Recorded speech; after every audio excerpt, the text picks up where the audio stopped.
চিনতে পারছেন এটি কি? এটি হচ্ছে বথুয়ার শাক। এর বৈজ্ঞানিক নাম হচ্ছে চ্যানোপোডিয়াম অ্যালবাম। গ্রামের মানুষ এই শাককে বিভিন্ন নামে ডেকে থাকে, যেমন ভাইত্তা শাক, বেথুয়ার শাক, বাস্তকি শাক, এছাড়াও আরও অনেক নামে ডেকে থাকে। মূলত এটি একটি আগাছা, কেউ চাষ না করলেও কৃষি জমিতে আপনা আপনি জন্ম নেয়।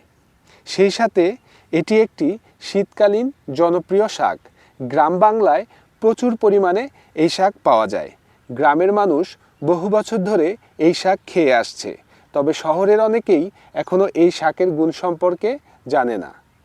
দেখুন, সবুজ মাঠ জুড়ে আজ উৎসবের আমেজ। এ যেন এক অপূর্ব দৃশ্য। বৃদ্ধা মায়ের হাত থেকে শুরু করে ছোট্ট শিশুর কোমল আঙুল পর্যন্ত সবাই ব্যস্ত বথুয়ার শাক তুলতে।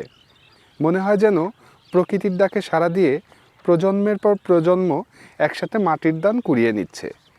আচ্ছা বলুন তো, এমন প্রাণ ভরা দৃশ্য গ্রাম ছাড়া শহরের কোথাও কি আপনি খুঁজে পাবেন?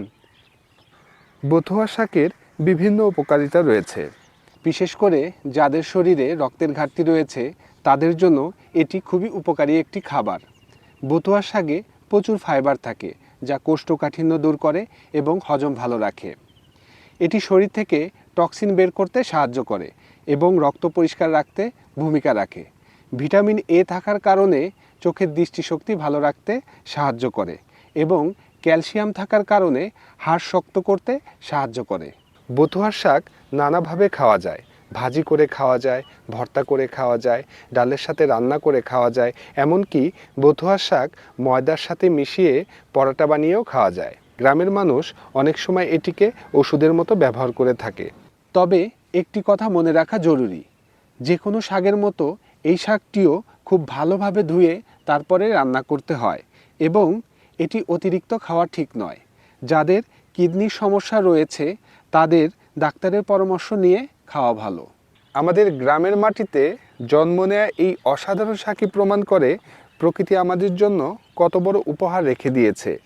আমি প্রথমে যখন এই জমির দিকে তাকাই তখন ভেবেছিলাম শাকগুলো জমিতে চাষ করা হয়েছে। পরে জানতে পারলাম এই শাক আপনা আপনি জন্ম নেয়।